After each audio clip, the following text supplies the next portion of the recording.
filled with your glory. I'm filled with your grace.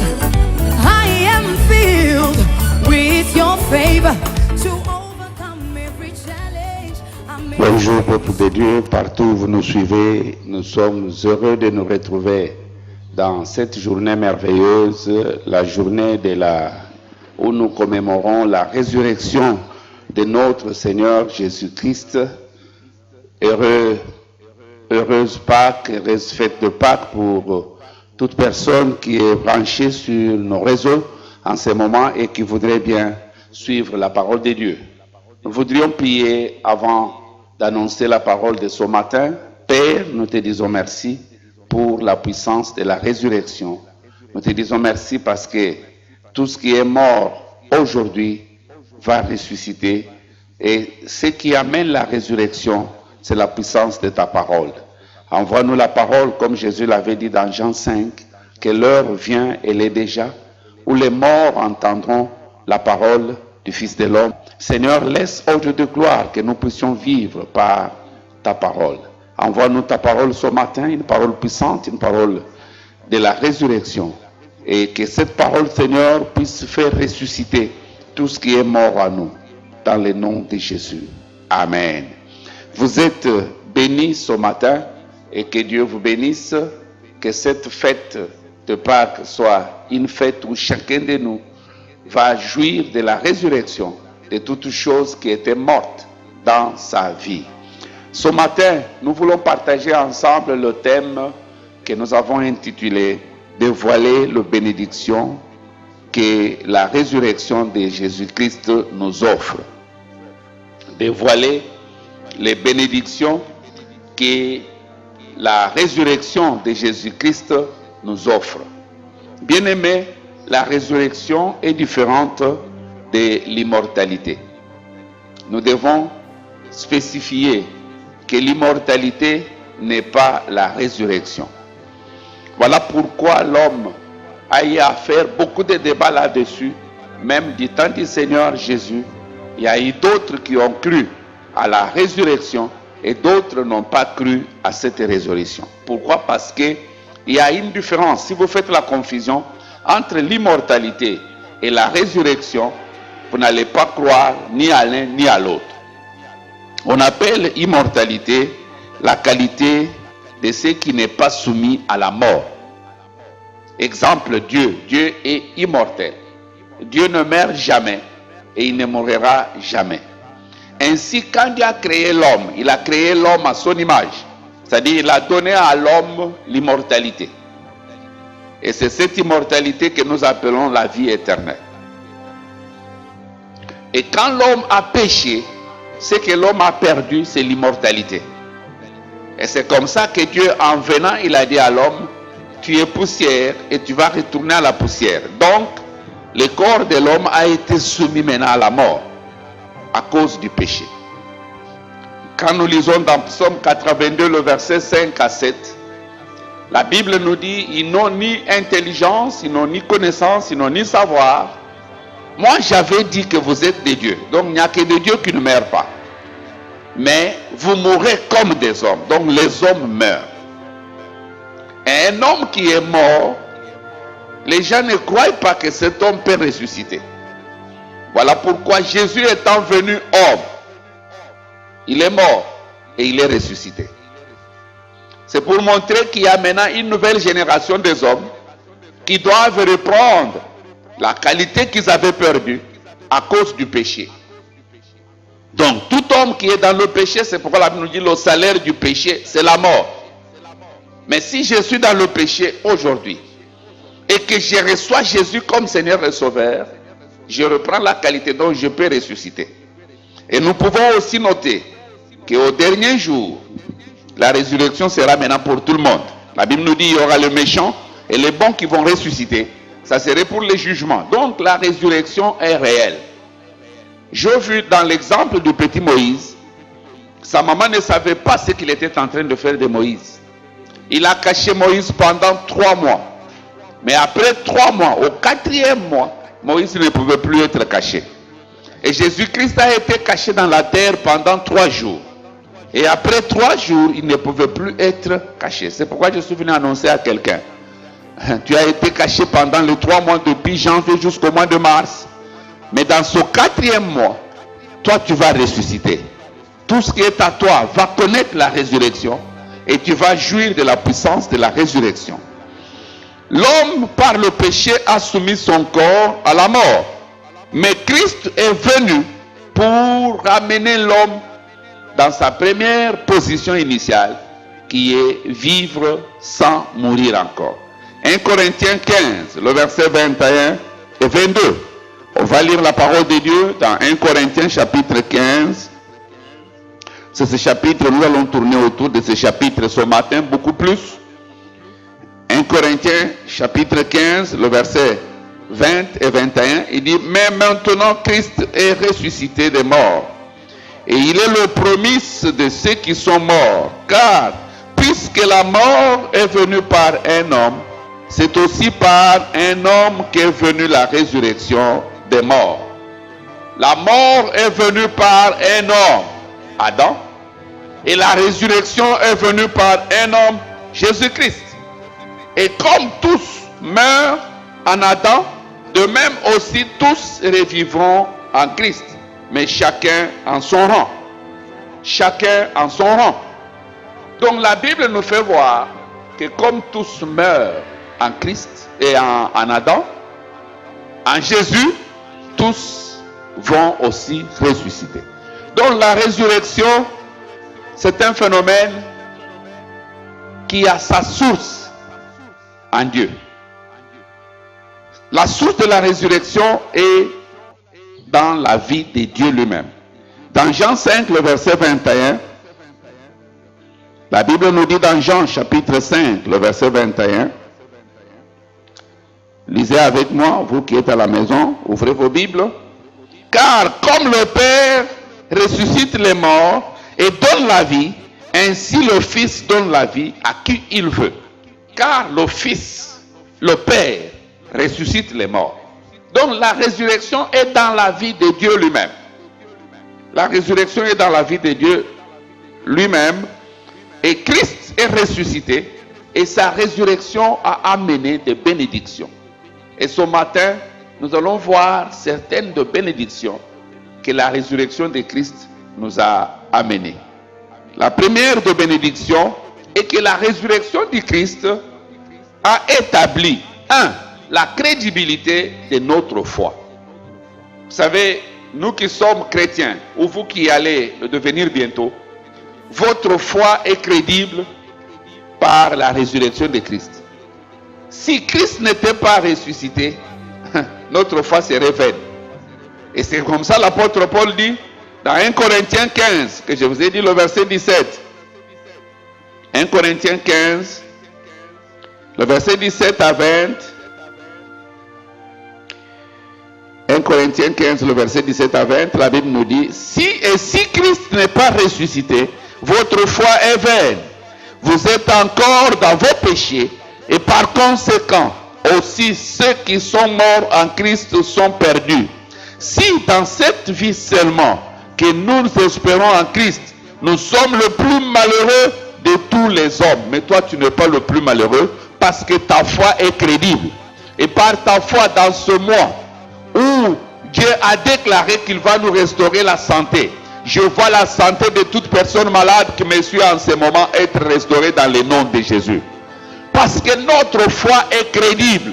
Tout ce dont nous avons besoin, nous le recevons par la foi. C'est pourquoi ce matin tu reçois la restauration. Ce matin tu reçois l'avancement. Ce matin tu reçois la guérison. Et cela dans le nom de Jésus. La foi est crédible à cause de la résurrection de Christ. Vous savez, si vous avez un leader qui disparaît pour toujours, personne ne pouvait croire encore en lui. Mais notre leader, on l'a fait disparaître pour 3 jours. Et après 3 jours, il est revenu à la vie. Voilà pourquoi nous continuons à croire en lui. Voilà pourquoi vous devez croire en Jésus. Il n'y a pas une autre ou un autre leader qui est parti et qui est revenu. Tous les autres leaders qui peuvent se frapper la poitrine aujourd'hui, depuis qu'ils sont partis, ils ne sont jamais revenus. Il n'y a que l'unique et l'unique seul, Jésus-Christ, qui est parti dans la terre 3 jours et il est revenu. Voilà ce qui fait que notre foi soit crédible. Voilà pourquoi tu dois être fier d'être chrétien.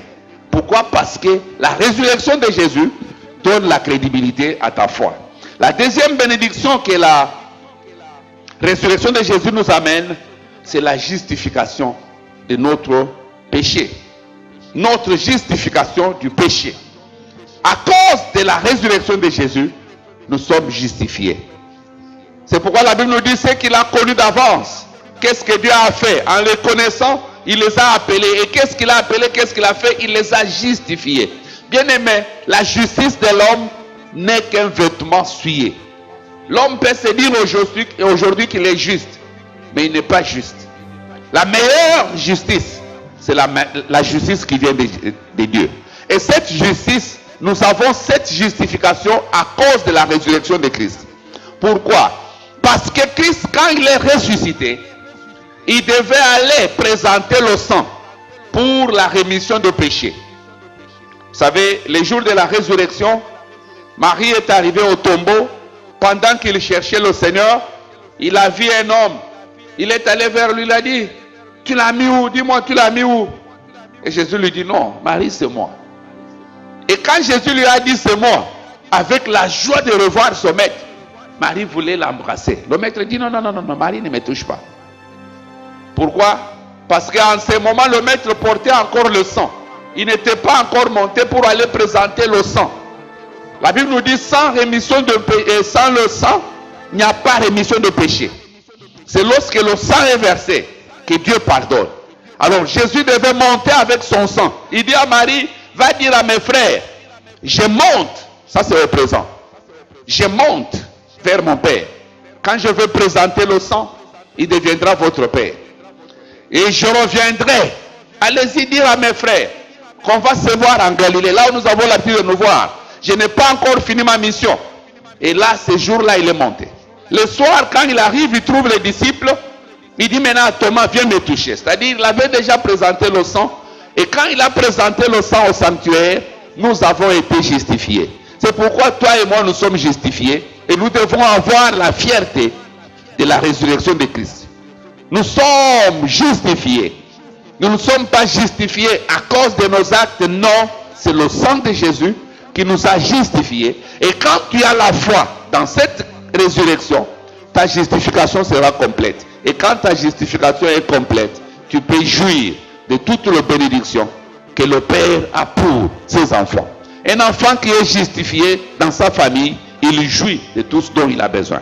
Aujourd'hui, tu vas jouir de tout ce dont tu as besoin. J'ai dit aujourd'hui, tu vas jouir de tout ce dont tu as besoin. Dans Romains 4, le verset 22 à 23, vous lirez ça à la maison. Troisième bénédiction de la résurrection, c'est notre appartenance à la famille de Dieu. Vous savez, bien aimé, lorsque le péché est venu, nous avons été exclus de la famille de Dieu. Personne ne pouvait s'approcher de Dieu. Personne ne pouvait entrer dans cette famille. Mais quand Jésus-Christ est venu, il s'est fait homme pour mourir. Et il est ressuscité d'entre les morts. Et cela a permis à ce que tout celui qui croit maintenant en Jésus, il appartient maintenant à la famille de Jésus. Il appartient maintenant à la famille de Dieu. Nous avons vu dans 1 Corinthiens 15, on nous a dit Jésus en ressuscitant, il est devenu le premier, c'est-à-dire il est devenu le premier-né. Donc quand Jésus-Christ est ressuscité, il est devenu le premier-né des autres frères. Et ces frères-là, c'est toi et moi. Ce frère-là, c'est toi et moi, ma soeur. C'est toi et moi, mon frère. Donc, tu dois croire en Jésus-Christ et particulièrement à la puissance de sa résurrection pour appartenir à la famille de Dieu. Et quand tu es dans cette famille, tout enfant de la famille jouit des choses de la famille. Dans Hébreux chapitre 2, le verset, Hébreux chapitre 2, nous allons lire la parole de Dieu dans Hébreux chapitre 2, le verset 10 jusqu'au verset 11e.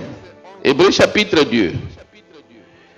Il convenait en effet que celui pour qui et par qui sont toutes choses, et qui voulait conduire à la gloire beaucoup de fils, éleva à la perfection par les souffrances, le prince de leur salut. Car celui qui sanctifie et ceux qui sont sanctifiés sont tous issus d'un seul. C'est pourquoi il n'a pas honte de les appeler frères, lorsqu'il dit, j'annoncerai ton nom à mes frères. Donc toi, tu es devenu frère de Jésus, tu es devenu sœur de Jésus à cause de la puissance de la résurrection. Quand Christ est ressuscité d'entre les morts, il a constitué une nouvelle famille. C'est la famille de ceux-là qui passent par lui. C'est pourquoi la Bible nous dit, il n'y a aucun autre nom qui a été donné, par lequel l'homme peut être sauvé. C'est-à-dire sauvé de quoi? Sauvé de ténèbres pour la famille des lumières. Nous l'avons vu le dimanche passé, qu'il y a un transfert. La rédemption nous amène dans un transfert. Nous quittons la famille du diable vers la famille de Dieu. Et il n'y a que Jésus, Jésus-Christ seul, qui est mort et ressuscité. Tout autre leader qui est mort et qui n'est pas ressuscité, il ne peut pas vous entraîner dans la famille de Dieu. C'est pourquoi, s'il vous plaît, avant de suivre un leader, veuillez le connaître à fond. Quatrième bénédiction que la résurrection de Jésus nous amène, c'est notre libre accès à la révélation de la vérité. Vous savez, j'aime bien Jésus quand il causait avec les pharisiens dans Matthieu 22. Le verset 29, il dit, vous êtes dans l'erreur. Donc, vous êtes dans l'erreur, pourquoi? Il dit, parce que vous ne connaissez ni les Écritures, ni la puissance de Dieu. Matthieu 22, 29. Il dit, vous êtes dans l'erreur. Beaucoup de gens sont dans les erreurs, pourquoi? Parce qu'ils ne connaissent pas ni la puissance de Dieu, ils ne comprennent pas les Écritures. Et la compréhension, c'est ce que nous appelons la révélation. La compréhension, c'est la lumière.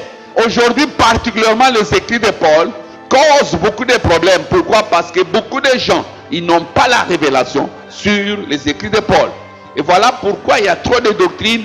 Voilà pourquoi il y a trop de défenseurs qui se disent, moi je suis défenseur de ceci, de cela. Non, ce dont nous avons besoin, c'est la révélation. Et quand tu accèdes à la révélation, quand tu accèdes à la lumière de la parole, tu peux bien voir. Dans Ésaïe 60, le verset 1er au 3e, la Bible nous dit, lève-toi et sois éclairé, car ta lumière arrive. Là où la lumière est, on voit bien. Regardez les disciples sur le chemin de Maïs. Ils prêchent Jésus à Jésus. Pourquoi? Ils n'ont pas eu la révélation. Et ce matin, il y a un mystère qui va faire que tu puisses avoir la révélation. Le tout premier mystère que Jésus-Christ lui-même a appliqué après sa résurrection. Nous allons le voir.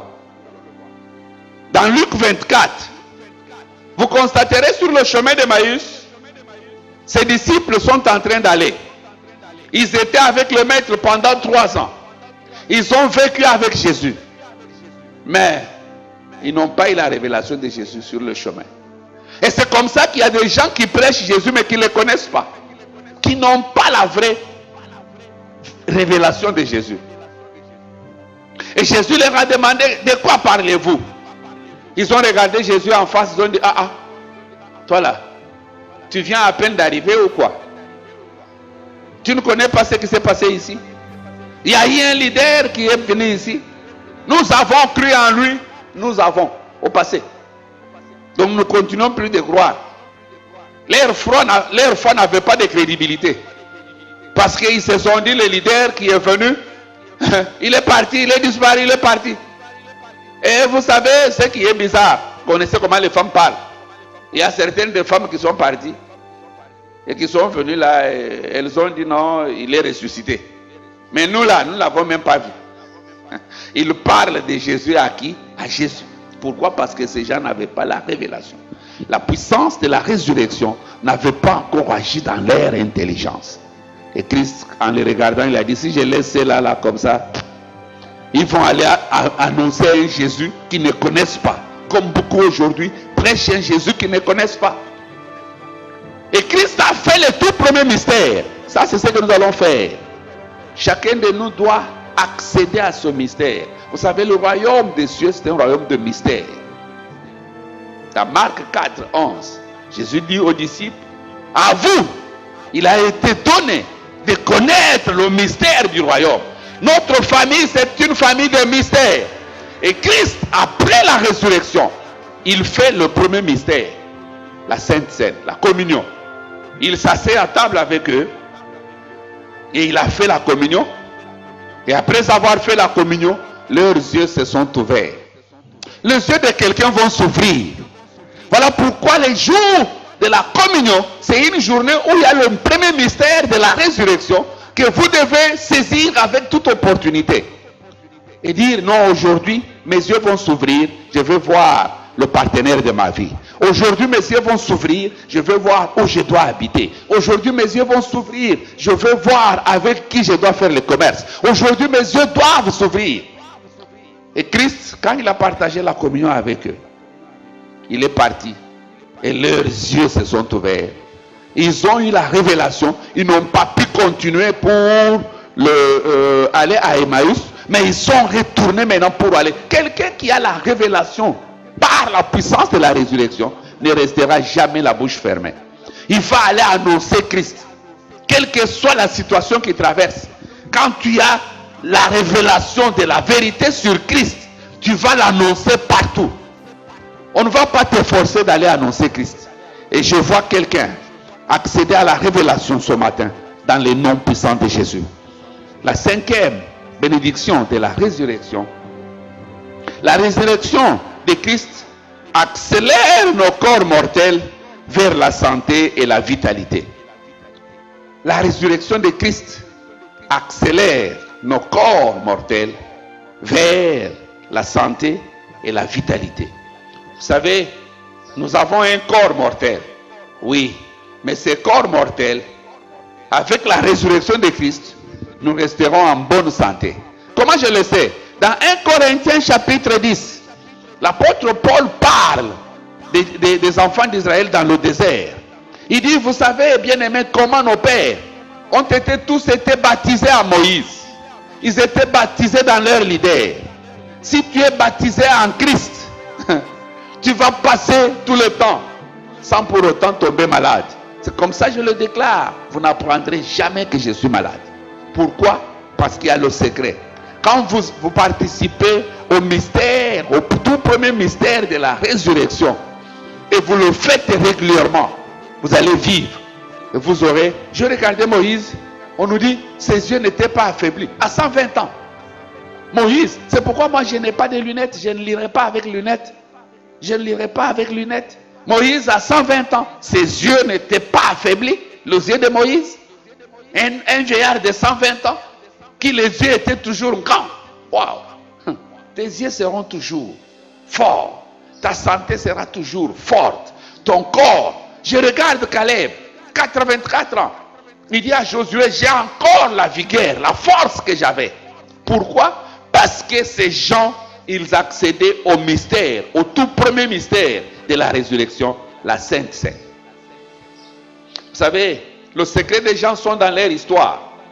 Dans 1 Corinthiens 10 que j'ai cité, l'apôtre dit, nos aïeux, nos pères mangeaient tous le même aliment spirituel.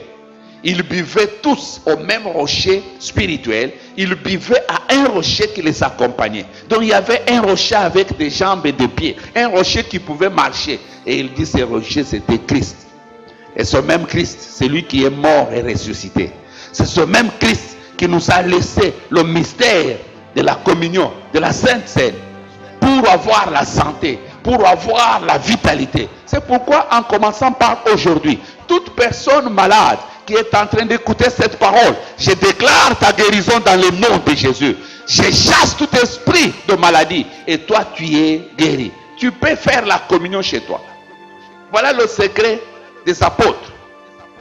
Quand l'église a commencé, la Bible nous dit tous les jours ils étaient au temple, ils participaient à la communion. Voilà pourquoi ils pouvaient avoir la santé parfaite. Voilà pourquoi les gens comme les apôtres Paul, on pouvait les lapider. Si l'apôtre est parti, quelqu'un me dira, mais quand tu parles ainsi, les apôtres sont partis. Oui, les apôtres sont partis. Si tu as l'ignorance, nous avons vu dans Psaume 82, le verset 5 à 7, quand Dieu dit, ils n'ont ni savoir ni intelligence, ils meurent comme les hommes. Mais l'apôtre lui-même, c'est lui. L'apôtre Paul nous montre l'exemple. Il dit, j'ai l'envie de partir. Donc il a décidé. C'est le chrétien qui décide s'il veut aller se reposer ou pas. Mais toi, tu ne vas pas mourir. J'ai dit, toi, tu ne vas pas mourir.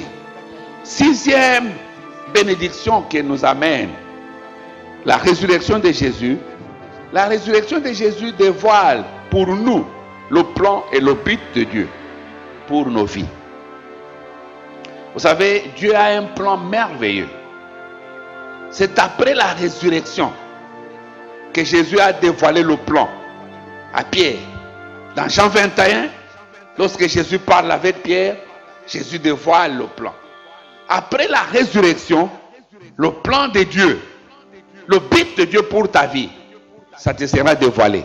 Pourquoi? Parce que tu as maintenant l'accès à la révélation. Vous savez, Dieu peut te montrer son plan pour toi.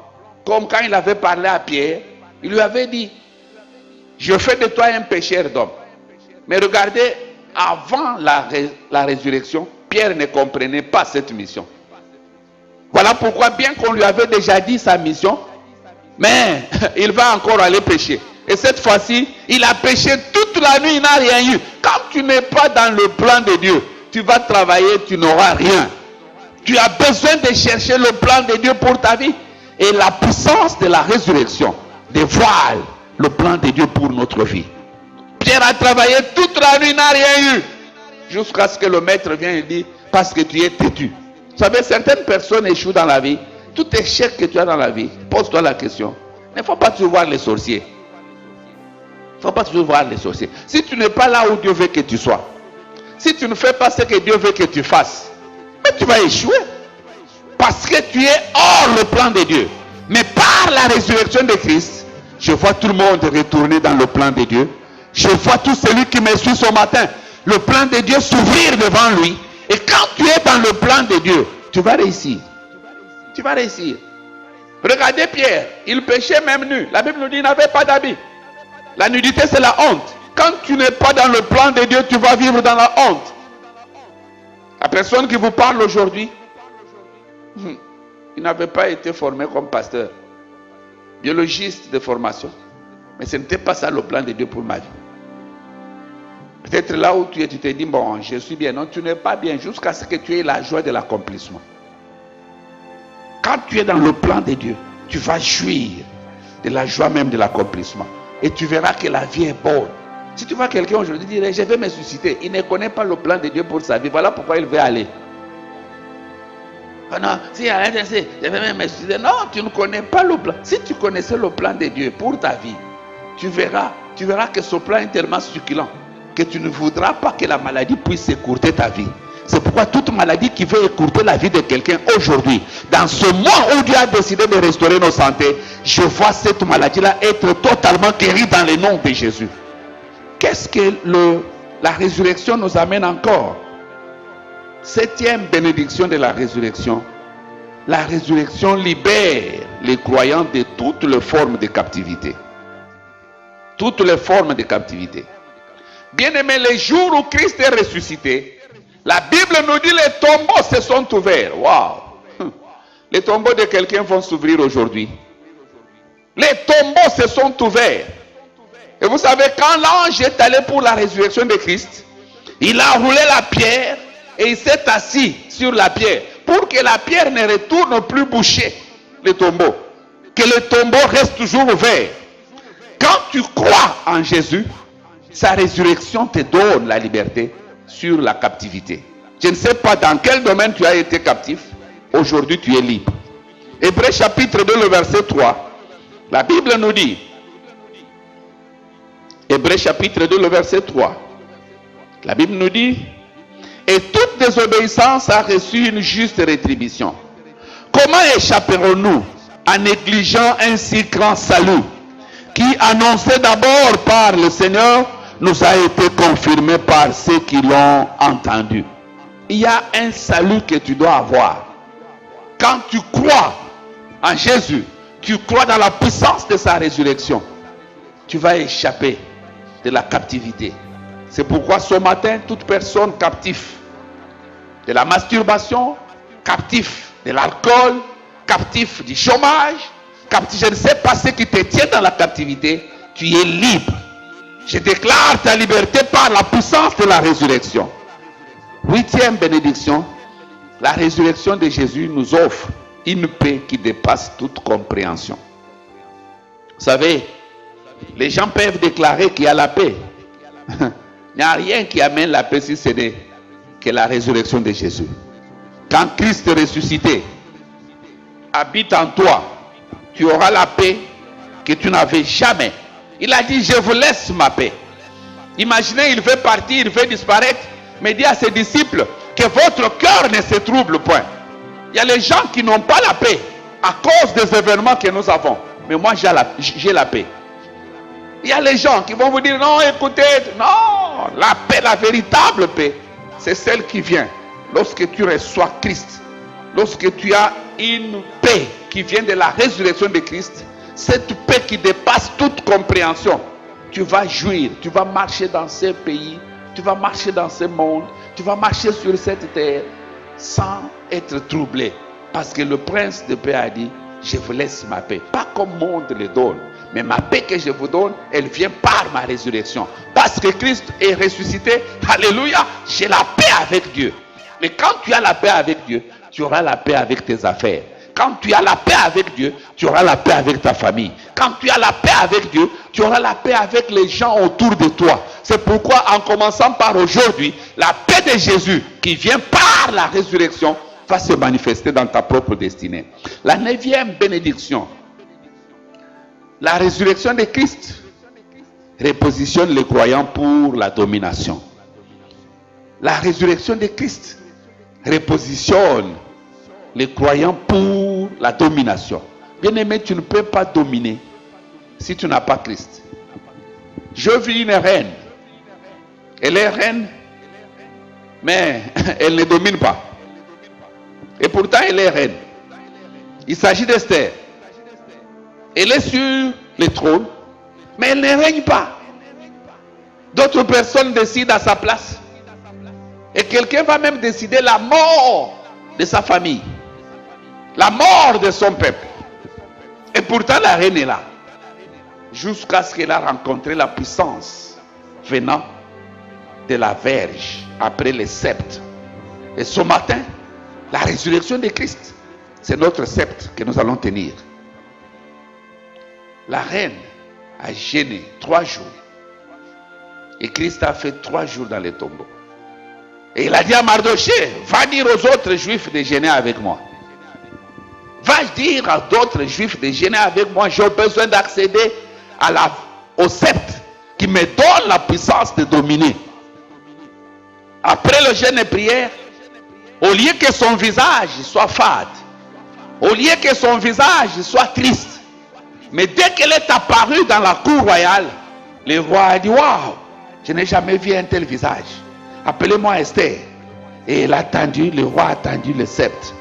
Et quand le roi a tendu le sceptre, quand Esther a saisi le sceptre, elle a dominé même sur ses ennemis. Le sceptre de la résurrection te donnera la domination même sur tes ennemis. C'est pourquoi dans Psaume 110, le verset 1 à 3, la Bible nous dit, l'Éternel a dit à mon Seigneur, viens t'asseoir à ma droite, jusqu'à ce que je fasse de tes ennemis te marche-pied. Il dit, il y a un sceptre qui sort de Sion. Il dit, domine au milieu de tes ennemis. Les ennemis ne sont pas à fuir. Les ennemis sont là pour notre témoignage. C'est pourquoi ne crains pas ce qui passe. Ce qui se passe en ce moment n'est pas ton problème. Il n'y a pas de témoignage sans problème. Il n'y a pas de témoignage sans problème. Partout où il y a problème, il y a les témoignages qui sont cachés. Goliath était un témoignage pour David. Les autres avaient vu Goliath comme un problème et il est reculé. David avait vu Goliath comme le canal de témoignage et il avança. Toi, tu vas avancer dans la vie et tu auras des témoignages par la puissance de la résurrection. Vous lirez à la maison Ephésiens 2, le verset 5 à 6, Ephésiens 1, 17 à 21. Donc, la résurrection vient avec le paquet. Et ce paquet, selon Apocalypse 5, le verset 12, on nous montre 7 cadeaux rédempteurs. Donc par la résurrection amène ses bénédictions. Maintenant, toi, par la rédemption, quand tu crois maintenant au Seigneur Jésus, tu vas jouir de ces 7 paquets rédempteurs des cadeaux que la résurrection amène. Le premier, c'est la puissance. On peut lire ensemble dans Apocalypse 5, le verset 12, pour comprendre les paquets que la résurrection nous a amenés par la rédemption. Apocalypse 5, le verset 12. Il disait d'une voix forte, l'agneau qui a été immolé est digne de recevoir la puissance. Dis la puissance. Tu peux répéter avec moi la puissance. Ce matin, partout où tu étais faible, reçois la puissance. La résurrection de Christ amène la puissance dans la vie des croyants. C'est pourquoi aucune chose ne te mettra par terre. Non seulement la puissance. Deuxième cadeau. Il est digne de recevoir la puissance, la richesse. Tu peux dire avec moi la richesse. La richesse. Partout où il y a la richesse, la vie est aisée. Qu'on ne vous trompe pas, bien aimés, les riches qui ont cru à la résurrection, ils vont s'asseoir avec Christ. La richesse. Ça, c'est ce que la résurrection a amené. Et Christ, la Bible nous dit, des riches qu'il était, il s'est fait pauvre pour nous enrichir. Et nous sommes riches par la puissance de la résurrection. Si Christ n'était pas ressuscité, notre foi ne serait pas valide. Et c'est par la foi que j'accède à la richesse. C'est par la foi que j'obéis à la parole de Dieu. Voilà pourquoi je suis riche. Troisième cadeau, la sagesse. La sagesse. Vous savez, la Bible nous dit, la sage femme bâtit sa maison. Proverbe 14, verset 1er. Et la folle la renverse de ses propres mains. Quand Dieu te donne la puissance, c'est pour produire la richesse. Et quand tu as la richesse, tu as besoin de la sagesse pour savoir comment gérer ta richesse. Il y a aujourd'hui les gens qui sont riches, mais qui ne sont pas sages. Et par là, nous voyons comment est-ce qu'ils ont dissipé leur richesse. Comme l'enfant qui est qualifié de l'enfant prodigue. Il a eu la puissance, oui, parce que son père était riche. Il a eu la richesse, oui, parce que son père était riche. Mais il n'a pas eu la sagesse et il est devenu esclave. Voilà pourquoi beaucoup, à cause de la richesse qu'ils ont reçue, ils sont esclaves de sexe, ils sont esclaves de fétiches, ils sont esclaves de je ne sais quoi. Pourquoi? Parce qu'ils n'ont pas la sagesse. Mais la résurrection de Christ amène la sagesse. Toi, tu vas jouir de la sagesse et tu iras loin. Quatrième des choses, la force. Pourquoi la force? Parce qu'il y a les ennemis qui doivent venir pour détruire maintenant ma richesse. Par la puissance, j'ai acquis des richesses. Et par ma sagesse, je gère très bien ma richesse. Mais j'ai besoin maintenant de la force pour défendre ma richesse. Beaucoup de chrétiens, ils ont été riches et aujourd'hui ne sont plus riches. Même s'ils avaient la sagesse. Mais pourquoi? Parce qu'ils n'ont pas eu la force. Par la communion de ce matin, tu vas recevoir la force de défendre ta richesse. Tu sais, quand tu es riche et malade, tu vas gaspiller toute la richesse. Il n'y a pas la force. Voilà pourquoi ce matin, tu vas aller. Et dès que tu as la force et que tu remportes la victoire, le cinquième paquet de la résurrection, c'est l'honneur. Je vois quelqu'un être honoré partout où il va être. Le frère Job était honoré. Il dit quand il sortait, les jeunes gens se courbaient. Partout où tu vas aller, tu seras honoré. Tu as besoin de la richesse pour être honoré. Tu as besoin de la sagesse pour savoir gérer ta sagesse et ta richesse. Tu as besoin de la force pour défendre ta richesse. Et une fois que tu défends ta richesse avec victoire, tu es honoré. Je vois quelqu'un qui est honoré. Et quand tu es honoré, tu arrives au niveau de la gloire. Ça, c'est le cinquième cadeau de la résurrection. Vous lisez ça dans Apocalypse 12 et 5, verset 12. Vous verrez toutes ces bénédictions, ces cadeaux plutôt, que je suis en train d'énumérer. Il y a la gloire. La gloire vient à la 6e position. Pourquoi? Parce que quelqu'un qui est honoré, il est glorifié. Et la Bible nous dit dans Romains, ce que Dieu a connu d'avance, il les a appelés. Ce qu'il a appelés, il les a justifiés. Ce qu'il a justifiés, il les a glorifiés. Et c'est pourquoi la résurrection de Christ amène la gloire dans notre vie. Toi, tu seras dans la gloire.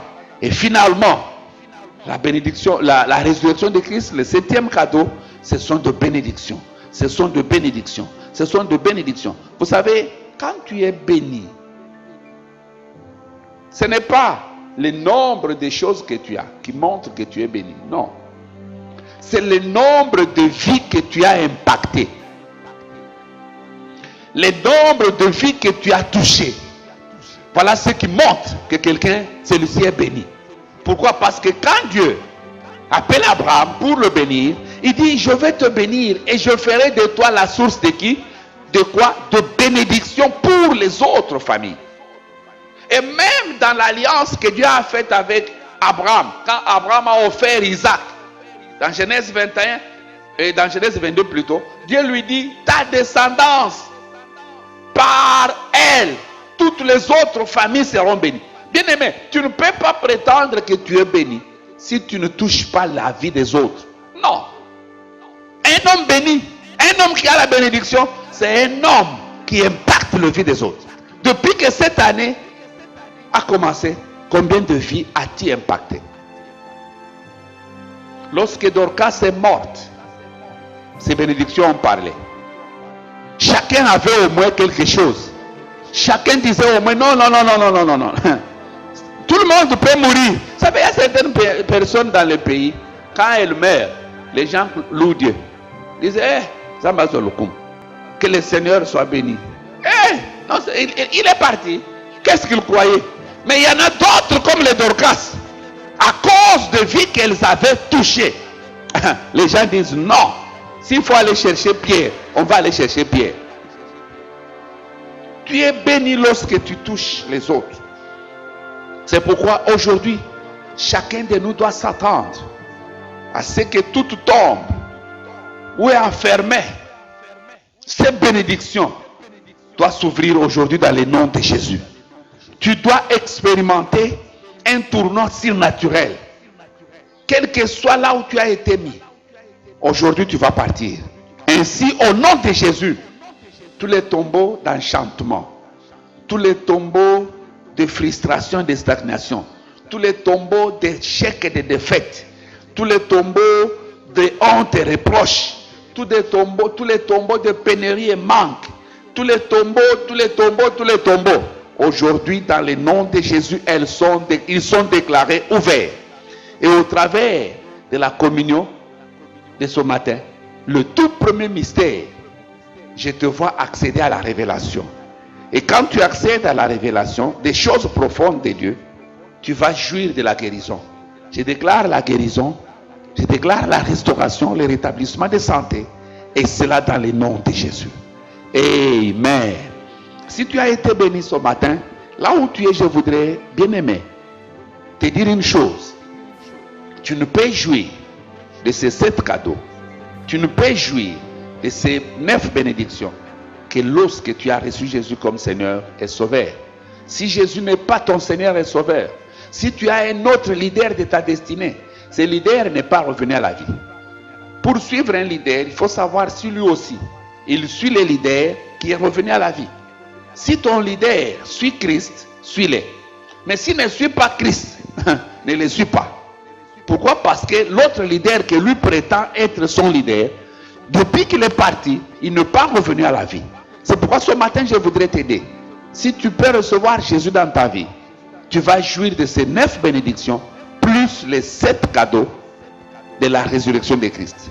C'est pourquoi je voudrais que là où tu es, tu fasses cette prière avec moi rapidement. Que tu mettes ta main droite sur la poitrine et que tu dises à haute voix, Seigneur Jésus, je reconnais que je suis un pécheur. Je ne peux pas me sauver. J'ai entendu ta parole. J'ouvre mon cœur. Entre dans mon cœur. Sois mon Seigneur et mon Sauveur personnel. Pardonne mes péchés que j'ai fait consciemment ou inconsciemment. Inscris mon nom dans ton livre de vie. Aujourd'hui, je crois de tout mon cœur et je confesse de ma bouche que tu es mort pour mes péchés, tu es ressuscité pour me justifier. Aujourd'hui, je suis justifié, mes péchés sont pardonnés, je suis lavé par le sang de Jésus. je suis né de nouveau et je suis enfant de Dieu. Au nom de Jésus. Amen. Après avoir fait une telle prière, bien-aimé, tu as droit maintenant à toutes ces 9 bénédictions, plus 7 cadeaux de la résurrection. Mais je voudrais te donner un conseil. Un enfant qui vient de naître, même s'il a 2 bras, il ne mange pas lui-même. Il faut qu'il y ait des adultes pour l'aider à manger. S'il vous plaît, cherche une église où le leader suit Christ. Une église où ils ont la révélation de la vérité. Et vas-y. Mais si tu es aux alentours et que tu n'as pas d'église, je te donne une adresse. Route de Matadi, numéro 5, le quartier du Meuse, commune de Mongafol, juste en face de la pompe d'essence Eugène. Tu vas trouver la chapelle de vainqueur et tu viendras. Tu seras gardé, protégé, sécurisé, nourri. Et quand tu deviendras adulte, tu vas aussi jouir de ces choses et faire jouir aussi les autres. Que le Seigneur vous bénisse. On se retrouve mercredi sur la même chaîne, le même réseau. Soyez bénis. Amen.